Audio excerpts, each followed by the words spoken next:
So my grandfather and great-grandfather started the business back in 1927 up in Weymouth. My grandfather had 10 children, 6 boys. All 6 boys went into the business. Actually, when they first started, it was P.F. Cazeault and Son Roofing. And I started with them back in '53. We had a complete sheet metal shop. You couldn't buy gutters, you couldn't buy any metal work. You could buy the sheets, and you had to make everything yourself. So at this point, we have the 4th and 5th generations working in the business here. There's some jobs that I did that my father or grandfather did, and that's kind of fun. We've worked on just about every lighthouse on the Cape. We do a lot of unique work as well as traditional homes.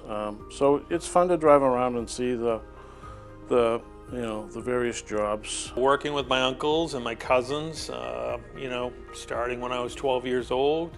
I wanted to be a roofer like my dad, thought it was the coolest thing, and then as I got older, he started taking me into the shop on rain days if I wasn't in school. It actually makes me feel really good knowing that we're trying to continue the legacy of helping people out here.